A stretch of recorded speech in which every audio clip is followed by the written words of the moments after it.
Hey guys, स्वागत है आप सभी का एक बार फिर से। दुनिया में आज भी कुछ ऐसे रहस्यमयी जंगल मौजूद हैं जहां कदम रखने से पहले लोग कई बार सोचते हैं। लेकिन कुछ लोग ऐसे भी होते हैं जिन्हें अनजानी चीजों की खोज का जुनून होता है, और यही जुनून उन्हें उन जगहों तक ले जाता है जहां आम इंसान जाने की हिम्मत नहीं करता। अभी हम एक एक्सप्लोरेशन टीम को देखते हैं जो रूस के घने जंगलों में मौजूद है। ये लोग यहाँ एक ऐसे मिशन पर आए हैं जिसकी कोशिश पहले कभी किसी ने नहीं की थी।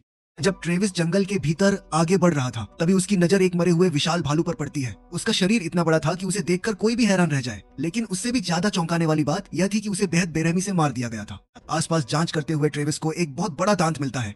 उस दांत को देखकर साफ लग रहा था कि किसी और भी विशाल और खतरनाक जीव ने इस भालू पर हमला किया था। उसी समय ब्रैंडन वहां पहुंचता है। वह बताता है कि उसे कुछ ऐसे पंजों के निशान मिले हैं जिनका आकार किसी भी सामान्य जानवर से कई गुना बड़ा है। यहाँ तक कि वे निशान उस रहस्यमयी जीव से भी बड़े लग रहे थे जिसे लोग बिगफुट के नाम से जानते हैं। बिगफुट एक ऐसा नाम है जिसके बारे में दुनिया भर में कई कहानियां सुनाई जाती हैं। कुछ लोग उसे महज एक मिथक मानते हैं, जबकि कुछ का दावा है कि वह सचमुच ऐसे जंगलों में छिपा हुआ रहता है। हालांकि आज तक किसी के पास उसके अस्तित्व का ठोस प्रमाण नहीं था, लेकिन उसका नाम ही इतना डर पैदा करता है कि लोग उसके बारे में सुनकर ही घबरा जाते हैं। टीम अपनी खोज जारी रखती है, मगर धीरे धीरे शाम होने लगती है। सूरज डूबने के करीब था और अंधेरा तेजी से जंगल को अपनी चपेट में ले रहा था। ऐसे में टीम के बाकी सदस्य मानते हैं कि अब उन्हें वापस लौट जाना चाहिए और अगली सुबह दोबारा यहाँ आना चाहिए। लेकिन ट्रेविस की राय अलग थी। वह यहीं रुककर उस रहस्यमयी जीव के बारे में सच्चाई जानना चाहता था। बाकी सभी लोग डरे हुए थे क्योंकि उन्हें इस इलाके के बारे में ज्यादा जानकारी नहीं थी। फिर भी आखिरकार वे ट्रेविस की बात मान लेते हैं और वहीं डेरा जमा लेते हैं। धीरे धीरे रात पूरी तरह छा जाती है। ब्रैंडन कैमरा लेकर तैयार बैठा था ताकि अगर वह अज्ञात जीव दिखाई दे तो उसकी रिकॉर्डिंग की जा सके। बाकी सदस्य भी आसपास अलग अलग जगहों पर सतर्क होकर बैठे रहते हैं।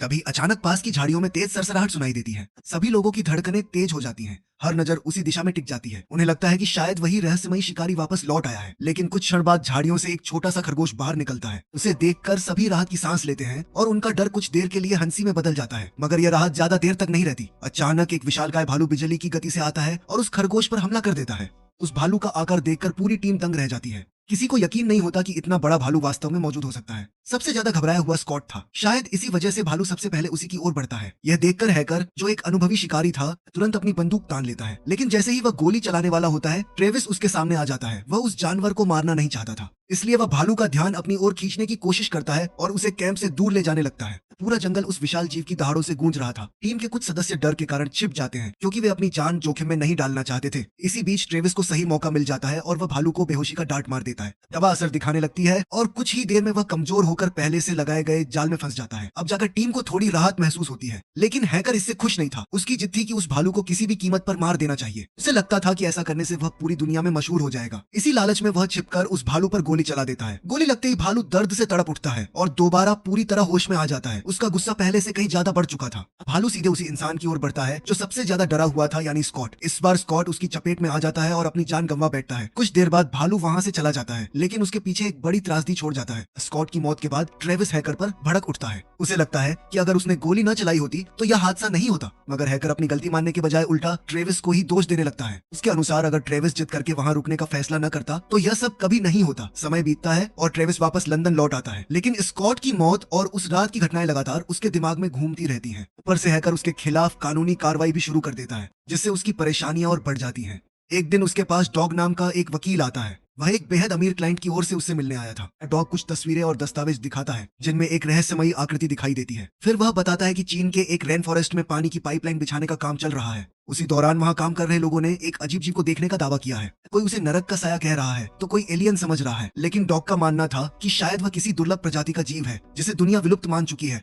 अब उसके क्लाइंट चाहते थे कि ट्रेविस इस मिशन की जिम्मेदारी संभाले और जितनी जल्दी हो सके उस रहस्यमयी प्राणी का पता लगाए। ट्रेविस शुरुआत में साफ इनकार कर देता है। वह अब इस तरह के अभियानों से दूर रहना चाहता था क्योंकि पहले ही अपने एक साथी को खो चुका था और दोबारा वैसा दर्द नहीं झेलना चाहता। लेकिन जब डॉग उसे वह वीडियो फुटेज दिखाता है जिसमें उस रहस्यमयी जीव की झलक काफी साफ दिखाई दे रही थी, तब ट्रेविस के मन में फिर से जिज्ञासा जाग उठती है और उसकी सोच बदलने लगती है। उसके अंदर का खोया हुआ खोजी स्वभाव एक बार फिर जाग उठा और आखिरकार उसने इस मिशन के लिए हामी भर दी। इसके बाद वह अपनी टीम के 2 सदस्यों कैटी और ब्रैंडन को साथ लेकर चीन पहुंच गया। एयरपोर्ट पर उनका स्वागत डॉग ने किया और साथ ही उनकी मुलाकात बिया नाम की एक ट्रांसलेटर से करवाई, जो इस पूरे अभियान में उनकी गाइड भी बनने वाली थी। नई जगह और रहस्यमयी मिशन को लेकर सभी काफी उत्साहित थे, लेकिन सबसे ज्यादा उत्साह ट्रेविस के चेहरे पर दिखाई दे रहा था। उसने उस रहस्यमयी जीव की रिकॉर्डिंग देखी थी और अगर वह उसे अपनी आंखों से देख लेता तो यह उसकी जिंदगी की सबसे बड़ी खोज साबित हो सकती थी। फुटेज में दिखाई देने वाली आकृति किसी प्राचीन ड्रैगन जैसी नजर आ रही थी। कुछ देर बाद सभी लोग गाड़ियों में बैठकर कैंप साइट की ओर रवाना हुए। वह जगह चारों तरफ से घने जंगलों और ऊंचे पहाड़ों से घिरी हुई थी। रास्ते में डॉग ने उन्हें बताया कि कुछ दिन पहले मजदूरों के एक समूह ने आखिरी बार उस अजीब जीव को देखा था। उसके बाद उन्होंने काम पर लौटने से साफ इनकार कर दिया क्योंकि उन्हें अपनी जान का खतरा महसूस होने लगा था। इतना ही नहीं, कुछ मजदूर रहस्यमय परिस्थितियों में मृत भी मिले थे। हालांकि इस घटना की जानकारी अभी तक बाहर नहीं जाने दी गई थी। डॉग की बातें सुनकर ट्रेविस समझने लगा कि जिस काम को उसने आसान समझकर स्वीकार किया था, असल में वह उससे कहीं ज्यादा खतरनाक था। उसी रात एक मजदूर अपनी शिफ्ट खत्म करने से पहले आखिरी निरीक्षण के लिए कैंप के बाहर निकलता है। पूरे इलाके में विशाल पाइपलाइनें फैली हुई थी और उनका आकार इतना बड़ा था कि दूर से देखकर यह अंदाजा लगाना मुश्किल था कि आसपास कोई चीज मौजूद भी है या नहीं। जैसे ही वह आगे बढ़ता है, उसे वही रहस्यमयी आवाजें सुनाई देने लगती हैं जो पहले कई लोगों ने सुनी थी। हालांकि वह घबराता नहीं और सावधानी से आगे बढ़ता रहता है, लेकिन माहौल इतना डरावना हो चुका था कि सीढ़ी चढ़ते समय उसके हाथ से टॉर्च नीचे गिर जाती है। वह किसी तरह ऊपर पहुंच जाता है और राहत की सांस लेने ही वाला होता है कि अचानक एक लंबी पूंछ वाला जीव उस पर हमला कर देता है और उसे घसीटकर अंधेरे में ले जाता है। उस जीव की सिर्फ एक झलक दिखाई देती है, लेकिन वह किसी डायनासोर जैसा लगता है। यह सोचकर हैरानी होती है क्योंकि डायनासोर तो लाखों साल पहले विलुप्त हो चुके थे। फिर भी ऐसा लग रहा था मानो उनमें से कोई प्रजाति आज भी इन घने जंगलों में छिपकर जीवित हो। इस रहस्य पर्दा बाद में उठेगा, इसलिए अभी कहानी आगे बढ़ती है। अगली सुबह कैंप में सब कुछ सामान्य दिखता है, जैसे पिछली रात कुछ हुआ ही न हो। दरअसल ऐसी घटनाएं पहले भी कई बार हो चुकी थी। अतः कंपनी के अधिकारियों ने सभी कर्मचारियों को सख्त निर्देश दिए थे कि इस मामले की जानकारी किसी बाहरी व्यक्ति तक नहीं पहुंचनी चाहिए। जब ट्रेविस और उसकी टीम दोबारा कैंप में पहुंचती है तो अचानक एक महिला उनकी गाड़ी के सामने आकर खड़ी हो जाती है। वह गुस्से में पूछती है कि गाड़ी में कौन है। ट्रेविस बाहर निकलकर अपना परिचय देता है। महिला बताती है कि उसका नाम डॉक्टर जंग है। ट्रेविस उसे समझाता है कि उसे उस रहस्यमयी जीव को पकड़ने के लिए बुलाया गया है जो यहाँ के कामकाज में लगातार बाधा पैदा कर रहा है। लेकिन डॉक्टर जंग उसकी बातों से बिल्कुल प्रभावित नहीं होती। तभी वहाँ एक ऐसे व्यक्ति की एंट्री होती है जिसकी किसी को उम्मीद नहीं थी। वह था हैकर। उसे देखकर ट्रेविस का गुस्सा 7वें आसमान पर पहुंच जाता है क्योंकि हैकर अपनी पूरी टीम और एक कैमरा क्रू के साथ वहां आया था। साफ दिखाई दे रहा था कि उसके अंदर प्रसिद्धि पाने की इच्छा अभी भी खत्म नहीं हुई थी। हैकर ट्रेविस की टीम को चेतावनी देता है कि वे अंदर न जाएं क्योंकि वहां का खतरा उनकी सोच से कहीं ज्यादा बड़ा है। वह कहता है कि उनकी टीम इस तरह के हालात के लिए तैयार नहीं है। इसके बाद ट्रेविस और डॉग के बीच बहस छिड़ जाती है। ट्रेविस गुस्से में कहता है कि वह इस मिशन से खुद को अलग कर रहा है क्योंकि वह हैकर के साथ मिलकर काम नहीं कर सकता। लेकिन उसकी टीम उसे समझाती है कि अगर वे पीछे हट गए तो सारा पैसा और सारा श्रेय हैकर ले जाएगा। इस अभियान पर पहले ही काफी निवेश किया जा चुका है और इसकी सफलता उनके भविष्य के कई प्रोजेक्ट्स के लिए बेहद महत्वपूर्ण साबित हो सकती है। आखिरकार ट्रेविस अपनी टीम की बात मान लेता है और फैसला करता है कि अगले दिन से वे उस रहस्यमयी जीव की तलाश शुरू करेंगे। एक अन्य दृश्य में कैटी और डॉग झील के किनारे बातचीत करते दिखाई देते हैं। उसी दौरान कैटी नोटिस करती है कि मछलियां लगातार पानी से बाहर उछल रही हैं, जैसे किसी अदृश्य खतरे से बचने की कोशिश कर रही हों। तभी झील की सतह पर बुलबुले उठने लगते हैं। यह देखकर कैटी तुरंत पीछे हट जाती है, लेकिन डॉग अभी भी वहीं खड़ा रहता है। कैटी उसे भी दूर जाने के लिए कहती है क्योंकि उसे महसूस हो रहा था कि कुछ गड़बड़ होने वाली है। लेकिन इससे पहले कि डॉग उसकी चेतावनी को समझ पाता, उसके पैरों के नीचे की लकड़ियां कांपने लगती हैं। पानी में अजीब हलचल शुरू हो जाती है। घबराया हुआ डॉग किनारे की तरफ बढ़ने की कोशिश करता है, लेकिन तभी कोई विशाल जीव पानी से निकलकर पूरे प्लेटफॉर्म को तहस नहस कर देता है। अब डॉग केवल एक छोटे से हिस्से पर खड़ा अपनी जान बचाने की कोशिश कर रहा था। इसी दौरान उस रहस्यमयी पूंछ वाले जीव की झलक दोबारा दिखाई देती है और यह साफ हो जाता है कि वह पानी और जमीन दोनों जगह बराबर खतरनाक है। दूसरी ओर ट्रेविस एक प्रोफेसर से मिलने पहुंचता है ताकि उस जीव के बारे में जानकारी हासिल कर सके, लेकिन प्रोफेसर उनसे बात करने से साफ मना कर देता है। उल्टा वह उन पर ही आरोप लगाने लगता है कि शायद इस पूरे मामले के पीछे उनकी कोई साजिश है ताकि इस इलाके तक पानी की सप्लाई न पहुंच सके। उधर स्थानीय अधिकारियों को भी एक नई और चौंकाने वाली सूचना मिलती है। कुछ समय बाद उस मजदूर की लाश कैंप से थोड़ी दूर बरामद होती है, जिसकी मौत का दृश्य हमने पहले देखा था। सच्चाई जानने के लिए ट्रेविस, ब्रैंडन और उनके साथी अस्पताल पहुंचते हैं। उनका मकसद यह पता लगाना था कि आखिर यह सब किसी रहस्यमयी जीव का काम है या फिर केवल लोगों की बनाई हुई कहानी। लेकिन अस्पताल पहुंचने पर डॉक्टर उन्हें शव देखने की अनुमति देने से मना कर देता है। उसका कहना था कि जब तक पैथोलॉजिस्ट जांच नहीं कर लेता तब तक किसी को भी अंदर जाने नहीं दिया जाएगा। तभी ट्रेविस एक तरकीब निकालता है। क्योंकि ब्रैंडन चीनी भाषा बोल सकता था, इसलिए उसे ही पैथोलॉजिस्ट बनाकर अंदर भेज दिया जाता है। डॉक्टर को उस पर कोई शक नहीं होता और वह आसानी से शव तक पहुंच जाता है। लेकिन जैसे ही उसकी नजर लाश पर पड़ती है, उसका बुरा हाल हो जाता है। शव इतनी खराब हालत में था कि उसे उल्टियां आने लगती हैं। कुछ देर बाद वह बाकी साथियों को भी अंदर बुला लेता है। जब सभी ध्यान से जांच करते हैं तो उन्हें शरीर के अंदर से एक विशाल दांत मिलता है, वही दांत जिसे शायद आपने पहले भी कहानी में देखा होगा। इसी बीच इस घटना की खबर हैकर तक भी पहुंच जाती है और वह तुरंत अस्पताल आ जाता है। वहां उसकी मुलाकात ट्रेविस से होती है। हैकर उसे चेतावनी देता है कि अगर उसने कोई भी सबूत छिपाने की कोशिश की तो वह उसके खिलाफ इतने केस कर देगा कि पूरी जिंदगी अदालतों के चक्कर काटता रहेगा। बातों बातों में वह स्कॉट की मौत का भी जिक्र करता है। उसका कहना था कि स्कॉट इसलिए मारा गया क्योंकि वह कमजोर था और इस काम में कमजोर लोगों के लिए कोई जगह नहीं होती। यह सुनकर ट्रेविस का गुस्सा फूट पड़ता है और वह सीधे उसके चेहरे पर जोरदार मुक्का जड़ देता है। कुछ समय बाद प्रोफेसर खुद ट्रेविस से मिलने आता है। वह बताता है कि 2 साल पहले उसका भाई भी इसी पाइपलाइन प्रोजेक्ट में काम करता था। उसकी मौत भी इसी रहस्यमयी जीव के हमले में हुई थी।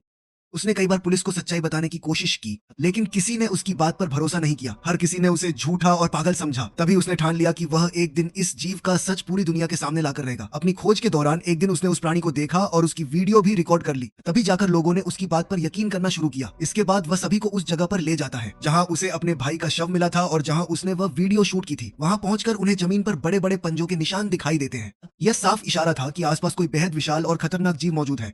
सभी उन निशानों का निरीक्षण कर ही रहे थे कि अचानक पास की झाड़ियों में सरसराहट सुनाई देती है। ट्रेविस को शक हो जाता है कि शायद वही जीव आसपास है। वह तुरंत कैमरा लेकर उसकी दिशा में दौड़ पड़ता है, लेकिन वह प्राणी इतना तेज था कि कुछ ही सेकंड में नजरों से ओझल हो गया। फिर भी इस बार ट्रेविस उसकी एक झलक देखने में कामयाब हो गया था। रात होने पर डॉक्टर जंग और हैकर के बीच बहस छिड़ जाती है। हैकर शुरू से ही उस जीव को मार देना चाहता था, जबकि डॉक्टर उसे जिंदा पकड़कर उसका अध्ययन करना चाहती थी। अगले दिन खबर मिलती है कि एक और हमला हुआ है। हालांकि सुरक्षा कारणों से कुछ लोगों को वहां जाने की अनुमति नहीं मिलती। तभी ट्रांसलेटर का एक दोस्त मदद करने की पेशकश करता है। वह उन्हें कैंप के पीछे के रास्ते से चोरी छिपे उस जगह तक पहुंचा देता है जहां हमला हुआ था। वहां पहुंचते ही ट्रेविस तस्वीरें लेने और सुराग तलाशने में जुट जाता है। तभी उसकी नजर जमीन पर पड़ी एक अजीब पीले रंग की सूखी परत पर जाती है। पहली नजर में वह मिट्टी जैसी लगती थी, लेकिन उसका रंग और बनावट कुछ अलग थी। इसे देखकर ट्रेविस का शक और मजबूत हो जाता है कि इसके पीछे वही रहस्यमयी जीव है। तभी अचानक डॉक्टर बंदूक लेकर वहां पहुंच जाती है। उसे गुस्सा था क्योंकि उस इलाके में आना सख्त मना था, लेकिन जब ट्रेविस उसे पंजों के निशान और बाकी सबूत दिखाता है तो वह भी हैरान रह जाती है। बाद में ट्रेविस उसे भरोसा दिलाता है कि अगर वह जीव उसके हाथ लगा तो वह उसे मारेगा नहीं। यह सुनकर डॉक्टर शांत हो जाती है। धीरे धीरे डॉक्टर की टीम के कई सदस्य भी ट्रेविस की सोच से प्रभावित होने लगते हैं। वे भी चाहते थे कि उस जीव पर रिसर्च की जाए। उसी शाम जब सभी लोग खाना खा रहे थे, तभी अचानक पूरे इलाके में अलार्म बज उठता है। दूसरी दिशा से मजदूर भागते हुए उनकी तरफ आते दिखाई देते हैं। खतरा देखकर सभी लोग दौड़ पड़ते हैं। डॉक्टर भी उनके साथ भागती है। जब वे लोग मौके पर पहुंचते हैं तो देखते हैं कि ऊपर से विशाल चट्टाने और मलबा नीचे गिर रहा है। किसी भी समय बड़ा हादसा हो सकता था। हालांकि किस्मत से कोई गंभीर रूप से घायल नहीं होता, लेकिन यह राहत ज्यादा देर टिक नहीं पाती। एक मजदूर जो अभी अभी मौत के मुंह से बचा था, खुशी मनाने लगता है। तभी अचानक वह रहस्यमयी जीव वहां प्रकट होता है और सबके सामने उसे घसीटते हुए झील की तरफ ले जाता है। यह दृश्य देखकर सभी लोग स्तब्ध रह जाते हैं, क्योंकि पहली बार उन्होंने उस प्राणी को इतनी नजदीक से देखा था। अगली सुबह डॉक्टर एक बार फिर हैकर को समझाने की कोशिश करती है कि जल्दबाजी में फैसला लेना ठीक नहीं होगा, लेकिन हैकर अपनी जिद छोड़ने को तैयार नहीं था। वह अब भी केवल एक ही बात सोच रहा था, उस जीव को हर हाल में खत्म करना। यहाँ ट्रेविस को साफ समझ आ गया था कि उस इंसान का असली मकसद सिर्फ और सिर्फ मशहूर होना है, चाहे उसके लिए उसे कोई भी रास्ता क्यों न अपनाना पड़े। डॉक्टर का झुकाव भी ट्रेविस की तरफ ज्यादा था, इसलिए उसने तंज कसते हुए कहा कि लगता है तुम्हारा उससे कोई खास लगाव है, तभी तुम हर बार उसकी तरफदारी करती रहती हो। उधर कैडी ने अपनी टीम को इकट्ठा करके कहा कि अब उन्हें झील की जांच करनी चाहिए, क्योंकि यही वह जगह थी जहाँ वे अभी तक नहीं पहुंचे थे और आखिरी बार उसी रहस्यमयी जीव को यहीं देखा गया था। इसके बाद रात के घने अंधेरे में पूरी टीम झील के अंदर उतर गई। चारों तरफ सन्नाटा और डर का माहौल था, लेकिन उनके पास आगे बढ़ने के अलावा कोई और विकल्प नहीं था। ब्रैंडन ने अपनी सोनार मशीन पानी में उतारी और आसपास की गतिविधियों को जांचने लगा। शुरुआत में सब कुछ सामान्य लग रहा था और कोई असामान्य आवाज सुनाई नहीं दी, मगर कुछ देर बाद ट्रेविस की नजर दूर एक धुंधली आकृति पर पड़ी जो पानी की सतह के पीछे दिखाई दे रही थी। उसने तुरंत सभी को सतर्क रहने के लिए कहा ताकि कोई हादसा न हो जाए। कुछ ही क्षणों में सच्चाई सामने आ गई। वह कोई जानवर नहीं बल्कि डॉक्टर थी, जो ट्रॉय को अपने साथ लेकर वहां पहुंची थी। ट्रेविस को यह देखकर राहत मिली कि इस बार वह हैकर को अपने साथ नहीं लाई थी, क्योंकि किसी ने उसे इस मिशन के बारे में बताया ही नहीं था। अब खोजबीन का काम फिर से शुरू हुआ। थोड़ी देर बाद सोनार मशीन से हल्की बीप की आवाज आने लगी। समय के साथ वह आवाज और तेज होती गई, जिससे सभी की बेचैनी बढ़ने लगी। तभी अचानक दूसरी नाव के नीचे किसी भारी चीज की हलचल महसूस हुई। अगले ही पल इतनी जोरदार टक्कर लगी कि नाव पर मौजूद दोनों लोग पानी में जा गिरे और नाव भी उलट गई। दूसरी नाव में बैठे लोग घबराकर उस रहस्यमयी जीव पर गोलियां चलाने लगे, लेकिन इससे वह और ज्यादा आक्रामक हो गया। इसी दौरान ट्रेविस ने देखा कि डॉक्टर पानी में संघर्ष कर रही है और डूबने वाली है। वह बिना देर किए झील में कूद पड़ा और किसी तरह उसे सुरक्षित नाव तक ले आया। वह ट्रॉय को बचाने के लिए वापस जाने ही वाला था कि तभी सबके सामने वह विशालकाय जीव पानी से बाहर निकला और ट्रॉय को जिंदा ही निगल गया। यह भयावह दृश्य देखकर हर कोई सन्न रह गया। किसी तरह बाकी लोग अपनी जान बचाकर किनारे तक पहुंचे। वहां पहुंचते ही हैकर ने उन्हें खूब खरी खोटी सुनाई कि उसे साथ क्यों नहीं ले जाया गया। उसे ट्रॉय की मौत का कोई दुख नहीं था, लेकिन डॉक्टर पूरी तरह टूट चुकी थी क्योंकि ट्रॉय उसका सबसे करीबी दोस्त था। वही डॉग भी अब बुरी तरह डर चुका था। उसने कहना शुरू कर दिया कि शायद हैकर की बात मान लेना ही बेहतर होगा और उस जीव को मार देना चाहिए। लेकिन ट्रेविस ने उसे समझाया कि हैकर सिर्फ प्रसिद्धि हासिल करना चाहता है। जिस जीव को वह खतरनाक बता रहा है, वह दरअसल सिर्फ अपने इलाके की रक्षा कर रहा है। ट्रेविस की बात सुनकर बाकी लोग भी उसकी सोच से सहमत हो गए। इसी बीच कैडी ने जानकारी दी कि उन्हें अपने बनाए हुए केज का आकार बढ़ाना पड़ेगा, क्योंकि वह जीव उनकी कल्पना से कहीं ज्यादा बड़ा निकला है। तभी ब्रैंडन ने सबको बुलाया और रात में रिकॉर्ड हुई आवाजें सुनाई। उनमें व्हेल जैसी ध्वनि के साथ साथ खुदाई और निर्माण कार्य जैसी आवाजें भी सुनाई दे रही थी। यह सुनकर ट्रेविस ने तुरंत जियोलॉजिकल रिपोर्ट मंगवाई। डॉक्टर ने बताया कि रिपोर्ट तो तैयार की गई थी, लेकिन हैकर ने उसे छिपा दिया था। तब ट्रेविस ने फैसला किया कि वे चुपके से उसके ऑफिस में घुसकर रिपोर्ट हासिल करेंगे। रात होते ही दोनों ऑफिस में दाखिल हो गए और जरूरी डेटा कॉपी करना शुरू कर दिया। लेकिन तभी हैकर वहां पहुंच गया और उन्हें रंगे हाथों पकड़ लिया। उसने दोनों को बांध दिया और धमकी दी कि वह उन्हें ऐसी मौत देगा जिस पर किसी को शक भी नहीं होगा। हालांकि उसने कहा कि इसके लिए सुबह तक इंतजार करना पड़ेगा, और फिर वहां से चला गया। लेकिन ट्रेविस हाथ पर हाथ रखकर बैठने वालों में से नहीं था। उसने पास रखे गैस स्टोव की मदद से अपनी रस्सियां जला दी और खुद को आजाद कर लिया। फिर डॉक्टर को भी छुड़ाया और दोनों वहां से भाग निकले। रास्ते में हैकर का एक आदमी उनका पीछा भी करता है, मगर डॉक्टर की समझदारी की वजह से वे उससे बच निकलते हैं। कैंप लौटने पर डॉग उनके पास आया। उसके हाथ में एक पेन ड्राइव थी जिसमें वही रिपोर्ट मौजूद थी। यह देखकर हर कोई हैरान रह गया। जब उससे पूछा गया कि उसे यह कहां से मिली, तो उसने जवाब देने के बजाय कहा कि अभी यह समझना ज्यादा जरूरी है कि जमीन के नीचे आखिर छिपा क्या है। जब रिपोर्ट खोली गई तो एक बड़ा खुलासा हुआ। कैंप के नीचे सुरंगों का विशाल नेटवर्क मौजूद था। उन्हीं सुरंगों की ऊपरी परत में वही पीला पदार्थ मिला जो ट्रेविस को पहले झील के किनारे मिला था। इससे साबित हो गया कि वह जीव कई वर्षों से उन्हीं सुरंगों में रह रहा था, लेकिन जब से वहां खुदाई शुरू हुई थी उसका प्राकृतिक आवास बर्बाद होने लगा था, और यही वजह थी कि वह परेशान और आक्रामक हो गया था। इसके बाद टीम एक बार फिर झील में पहुंची। इस बार ब्रैंडन ने एक विशेष मशीन तैयार की थी जो उस जीव को बेहोश कर सकती थी। हालांकि यह योजना सफल होगी या नहीं, इसका जवाब किसी के पास नहीं था। कुछ देर बाद डॉक्टर की नाव से लगभग 300 मीटर दूर पानी में हलचल दिखाई दी। ब्रैंडन ने तुरंत मशीन को सक्रिय करके पानी में उतार दिया, मगर तभी वह जीव बेहद तेज गति से उनकी तरफ बढ़ने लगा। सबसे खराब बात यह थी कि निर्णायक समय पर मशीन ने काम करना बंद कर दिया। स्थिति की गंभीरता समझते हुए ब्रैंडन बिना अपनी जान की परवाह किए पानी में कूद पड़ा और मशीन को ठीक करने लगा। उसी समय वह विशाल जीव सीधे उसकी तरफ बढ़ रहा था।